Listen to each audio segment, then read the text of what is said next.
Let's get into it. Sold Not For Sale podcast. Coach Colin here. The only downside of this noise suppression thing that I have going on right now is that you guys can't hear the thunder in the cloud. I got thunder in between these hands. You guys know it.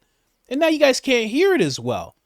Jeez, man. The things I do for this baby. I tell you what, it's been 4 months. Baby has my heart. Everything. Drools on me, spits on me, and it's all good. Wouldn't trade it for anything. Best thing in the world. If you haven't done it, go and do it. If you can. Just saying. It's the greatest thing in the world. Anyways, guys, we're having Joe Rogan. He's talking about Trump's cases falling apart. And they really are. They were flimsy to start with. The wind's blowing. They're just a house of cards, and they're all coming tumbling down. Now, they're going to talk about Michael Cohen. They're going to talk about Hillary Clinton financing the dossier. They're going to talk about some stuff that the FBI did when it came to the whole classified documents. And, you know, Michael Cohen's something else. Can I just say that before we start? This guy's something else. You know, this guy was right next to Trump while Trump was doing his thing as president. Then Trump's not president. This guy goes in on a conference. It's a conference that's called the Stop Trump Conference, attended by Robert De Niro and all sorts of TDS patients. And this guy goes and talks a whole bunch of mess on Trump, how he's going to get convicted. Then he's testifying against the guy. No wonder this guy's face is constantly like this. No wonder he's all... That's when you're like that, your soul is sad. Your soul's sad. It's projecting onto your face. Upset with all the things you're doing, man. Absolutely ridiculous. We're going to talk about him and his theft he stole from the Trump organization. We're going to talk about that a little bit. Don't forget about the new channel I got. It is called Coach Colin Media. We got 91 videos so far, and the latest video is Bill Maher Gets Destroyed. Go ahead and check it out. Link in the description. For now, let's get into this Rogan clip. That's the argument that that's what Trump is at this point of his life. Well, oh man, I don't know. I don't know either. It's such a weird goddamn situation. It's the worst situation. Everything they throw at him, yeah, it just backfires, and it just makes him stronger and stronger. And it looks like this case is falling apart. It looks like almost all of them are falling apart. The one in New York, though, apparently they thought was the most flimsy. Like a lot of legal experts thought it was the most flimsy going into it, but now it's completely falling apart. They have contradictory statements that she made to Bill Maher. And then they also have Michael Cohen just admitted he stole like $30,000 from the Trump campaign. So that's not good. The really fascinating one was the, which that sounds like what Michael Cohen would do. The really interesting one was the FBI with the picture of the top secret classified. Yeah, tell about that, because most people aren't even aware of this. Well, it seems that the FBI, you know, when you see the pictures of them on the ground there with all the classified, it's like, oh, that was put there by the FBI. So it's not as if like it was presented as if, oh, look, this is what Donald Trump was doing. The sheets that said top secret and classified didn't exist before the FBI came along. They put the sheets saying that, and then so they there were the leaked documents, and then they put pictures of these new things that they put over the documents. It said top secret and classified. Then they took a picture. Yeah. This is very important to just make this distinction, because the documents were classified, but they didn't have fucking signs on them like TNT. Well, you know? And it also is, it's seeming more and more like there were several instances where it seems that Donald Trump was constantly being trapped. Going all the way back to the 2016 campaign, if you remember, there was this famous meeting with the Russian at the Trump Tower Hotel. But when you actually look into it, what happened was like some Russian woman said she had dirt on Hillary Clinton. They got there to a meeting with her and she had nothing.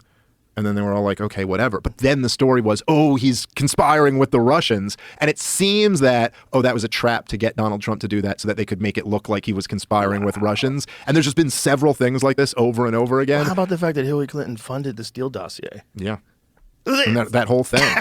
And then, you know, that's amazing. So she funds has that been confirmed? Oh, 100%. Let's confirm that the Clinton campaign funded the Steele dossier. The prosecutor said that there was so many sheets used that they had to start using handwritten sheets to cover up the classified info. That's what they say. Right, but the thing is, the photographs show that show printed out pieces of paper that say classified and top secret, and those weren't there. They put those there. So it's not that they covered up some of the documents before they took pictures of them. That makes sense. Isn't that to cover up the information? Could be, but you're taking photographs with pieces of paper that say classified It certainly and top gave secret. it gave an impression of Yes. something that was different than what was actually there. It most certainly does, because it's like, oh my God, he knew these are classified and top secret. He knew he had these. He did this deceptively. And it's also just the changes- visual, the yeah. optics of like, look, classified, and just laying on the floor there Yeah. like that. Look, it makes sense if you have to document, okay, this one's classified, this one's top secret, let's put a piece of paper on it. But as soon as you put a piece of paper on it that says those things and you photograph them, you're saying this is how you found it. Right. Or at least allowing you to deduce that right. for You yourself. should have to be very specific about these classified and top secret sheets were not a part of the evidence. They were put on top to label that evidence. But they're probably like, we don't have to do that. It looks bad. It looks bad. Well, that classified top secret stuff looks bad. And look, it's just very clear for anybody who's like being honest and paying attention. It's just very clear that there's a political motivation involved here. Yeah. That these guys are trying to hurt Donald Trump's re-election or election campaign. And that in itself is like just so wild. Well, how about the fucking White House press secretary saying she can't comment on because it involves the 2024 presidential election? So she can't comment on Trump's trial because it involves the 2024 presidential election. Which is so ridiculous. You can comment on the election. It's your whole job is to comment on the election. Also, you're not supposed to say that trial Yes, is about the fucking election. Yeah, You're not supposed to say that. DNC Clinton campaign agreed to steal dossier funding fine. They got a fine? Oh, they 100%. This How much did they get started from fined? Hillary They Clinton. got fined $113,000 to settle a federal election commission investigation into whether they violated campaign finance law by misreporting spending on research that eventually became the infamous Steele dossier. That is wild. That all that cost them was $113,000. Imagine That's a good deal. PR you got out of that. How much fucking Trump colluded with Russia talk you got out of that. That's can worth. I just pee real quick? Yeah, let's pee. And then We'll be right because I talk about this more because We'll pee and we'll be right back, folks. That was There's people who still think that. There's people who you could be talking to them about Trump and you're trying to have a back and forth and they'll say, what about Russia? What about Russia? He's palling around with Putin. What about Russia? There's still people who say that. It's, and it was only $113,000. And they're not lying about that. I guess I can jump over to that first. Yeah, so apparently, FEC fines and settlements. So what actually happened is that they were fined the Clinton campaign for $8,000 and the DNC $105,000 for misreporting the purpose of certain reimbursements related to the Steele dossier. The fines were a part of a settlement agreement reached between the FEC and the Clinton campaign and the DNC, working hand in hand. How about that? This episode is sweet. It's sweet to see the cases falling apart, what's going on with Michael Cohen, which we'll jump over to right now, but also terrifying.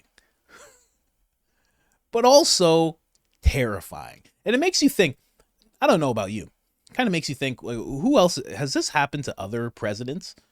Or do they just fall in line? It's almost like these presidents who get put into position, they're kind of like Anderson Cooper.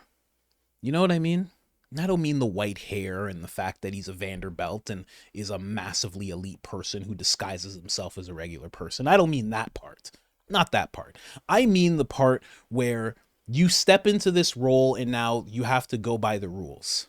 And if you don't go by the rules, you get the Tucker Carlson treatment. You get the Candace Owens treatment.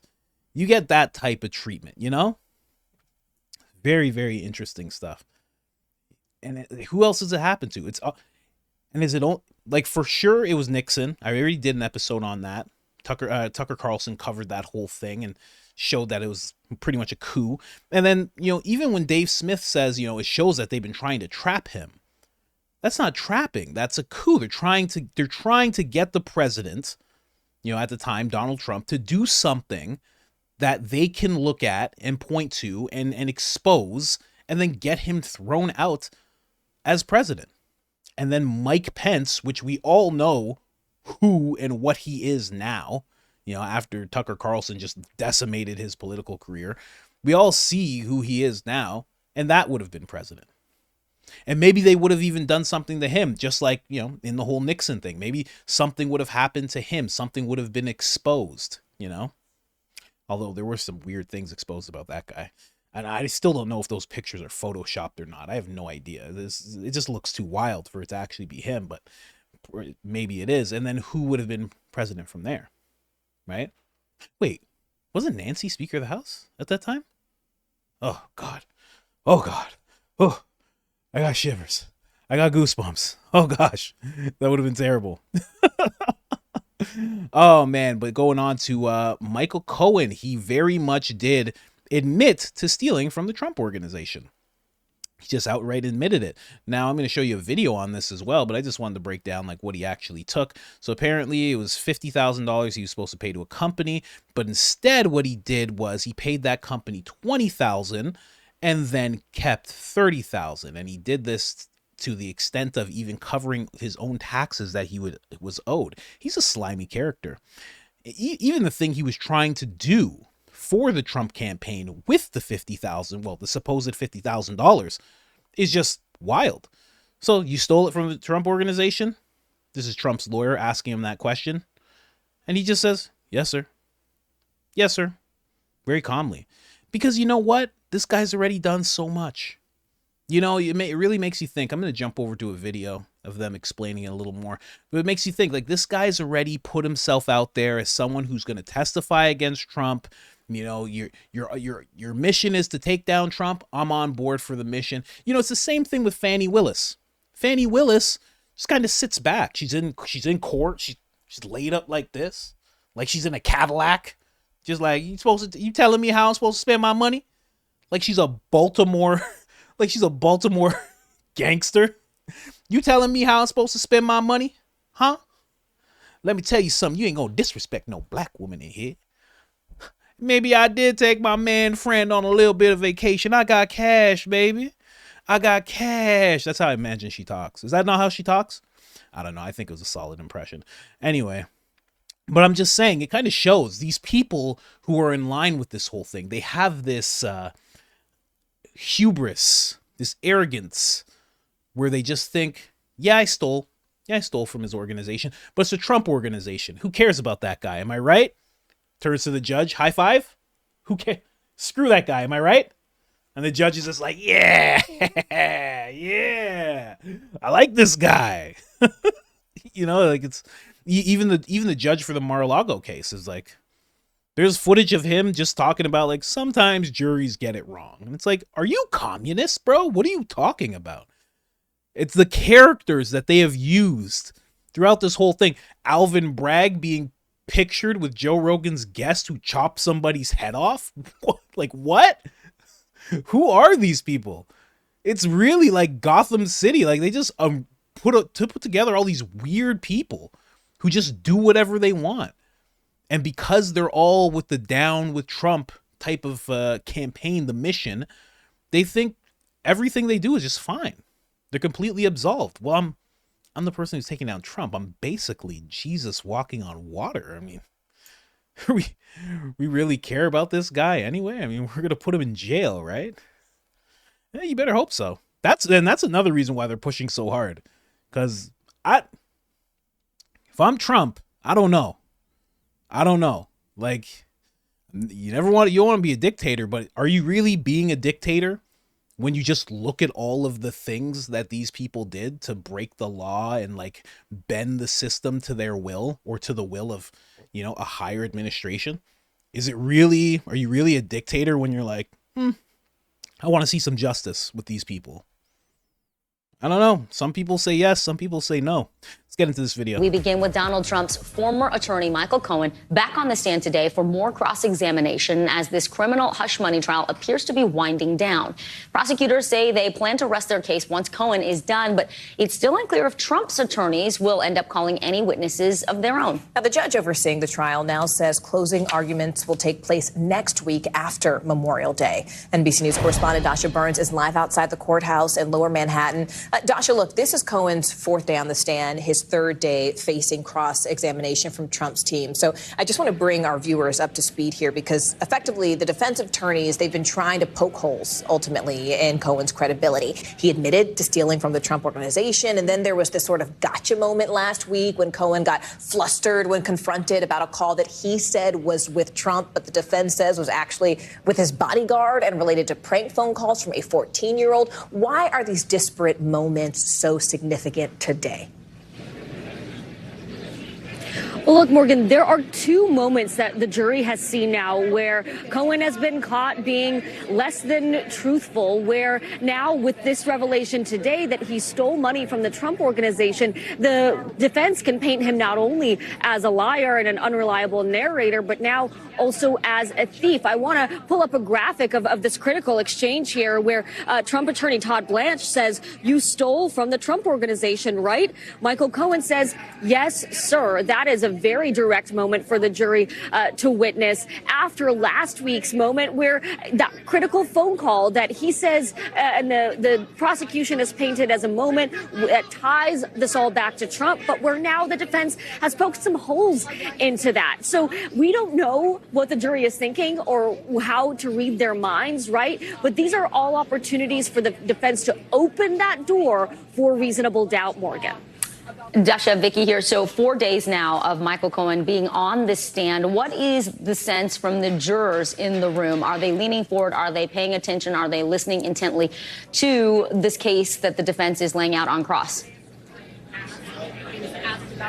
So what we've been hearing from our colleagues inside the courtroom is that today the jury feels a little bit impatient, a little bit tired. They're shuffling around in their seats. They're not maybe as engaged as they were in the last couple of days of cross-examination. We're getting into nitty-gritty here. There is a lot of repetition from the defense about Cohen's past lies, which the jury has already been told about from both the prosecution and from the defense last week. So the question is, these moments that maybe the defense sees as gotcha moments, are they resonating that way with the jury, or is it maybe time for a little lunch and R&R, guys? And potentially closing arguments next week after the 3-day weekend. All right, NBC News correspondent Dasha Burns. Dasha, thank you so much. Oh, it's so lovely to see it from MSNBC. It's so lovely to see it from them. Oh, you don't know how much sweeter it is for me when it's them that has to report on this type of thing. Very interesting. And that's when you know something. That's always my test for when something is becoming undeniable. Because, you know, there is times where, you know, it could be like, oh, this is right-wing narrative. Or, oh, this is just something that's on X. Or, you know, oh, you got to look into it a little more. When you start seeing it on MSNBC, you start to realize, oh, this is very real. This is something that's undeniable. Because there's certain things that they'll just act like, they'll be like, I didn't see anything. No, I didn't hear anything about that. And there's certain things that they just can't deny. They just can't deny. And the mainstream cannot deny this one. This guy looks terrible, Michael Cohen. And it's making this whole case look horrible. Making him look like a criminal a little bit, you know? He went in there trying to expose Donald Trump as a criminal. He came out being a criminal himself. And what's amazing is he knew that he did this stuff.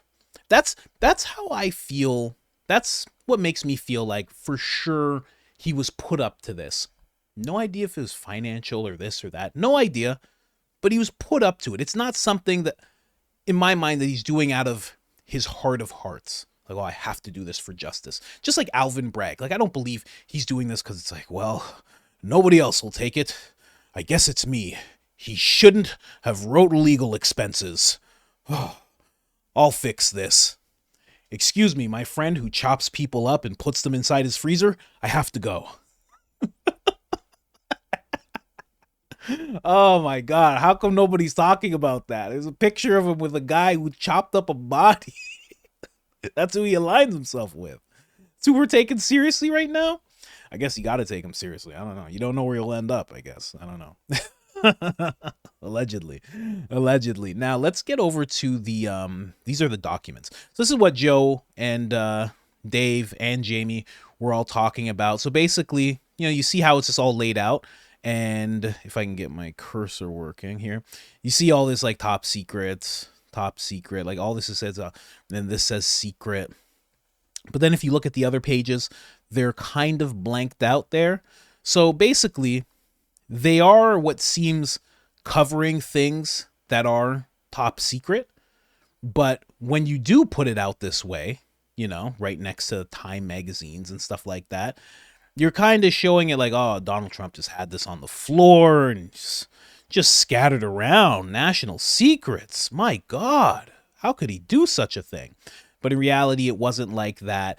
And in reality, here, this is just me. This is what I think. I think that these things were here. I think all of this was in here very neatly because Trump actually said that he had these documents because he was working on memoirs, I believe he said. And that would make sense that it's alongside a bunch of Time magazine things that are about him. And, you know, because he's actually trying to put something together so he can, you know, tell his story. And obviously they made it look much different. And honestly, I wonder what it was. I wonder what it was. Because it's probably some stuff that Trump was like, see? Because Trump was pretty confident. Like, there's some things where you're like, is he telling the truth? And then all of a sudden, like, when he was like, oh, they're spying on my campaign, everybody was like, huh? Why? And then all of a sudden it was like, oh, they were. Whoa, they used this FISA thing and they were spying on his campaign. Oh, how about that? You know, it's maybe he had some stuff where he's just like, yep, thought so. Yep, there it is again. Yep. Maybe he had some stuff that could prove that they're trying to give him the old Nixon. You know what I mean? Maybe that's what's going on. I don't know. But very, very interesting stuff. And lastly, Karine Mean Jean, never answer a question. The lady herself, you know, for her to be working this job for like, what are we on? We're on almost four years. And to never answer a question is quite incredible. It's amazing how different the administrations are. You know, Trump had this press secretary that would not only answer questions, she would have notes, she would have footnotes, she would have backup, she would have references, she would have articles, she would have all this stuff, and she would answer things in full. You know, if there needed to be a combative moment, she would go for it. You know, and then she was like a white blonde woman, and like the Biden just goes the opposite. It doesn't matter if it's good or not. He's just like, give me black, give me LGBTQ, give me unprepared, give me never answers questions. Because we're good people. Because we're good people. Give me the worst of the worst. Trump had the best. Well, we'll show him. Give me the worst lady you can possibly find and make sure she's black. Blacker than corn pop, please. Okay, that was dumb. All right, let's play this. Is it appropriate for Speaker Johnson to show up at the trial of the former president today? So look, I can't speak to, don't want to comment, obviously, as this is related to 2024 elections, and I can't speak to the speaker's schedule. That is something for him to decide on. Was it appropriate for... Hey, I thought Mike hit me there. I thought these trials had nothing to do with the election. I thought these trials only had to do with justice and democracy and the rule of law and not having a two-tiered system. Try them like you try anybody else. I thought that's what it had to do with. She's like, this is actually directly linked to the 2024 election. I can't speak on this right now because this is actually something that we're trying to have done so he can be in prison, and we need him to look like a criminal throughout the whole thing. So if I say anything, it might taint that. We just need him to look like a criminal. I'm just going to get off the stage real quick. Ladies and gentlemen, the worst press secretary in history. A historical figure. I'll never get over that. She called herself a historical figure. Can you imagine someone saying that? I know that I am a historical figure. Hey, put your hand down, man. Put your hand down. What are you saying right now? Anyways, and she kind of is. You got to give it up for her. She will go down as the woman who never answered a question. And people will be like, why did the administration put her in that position? Be like, they just wanted to be different than Trump. They just wanted the opposite of what Trump had. He had a secure border. They wanted it open. He had the rule of law. They wanted chaos. He had a great press secretary. They wanted the worst one possible. It was a grand old time back in that 2020 to 2024. Oh, even right down to the president. The president could speak, that Trump could speak for ages. So we made sure that we got someone who couldn't get through a sentence. Inclusion. Absolutely ridiculous. Just wanted to bring you guys that. Like, subscribe, turn the notifications on. All of it helps tremendously. And other than that, I'm out.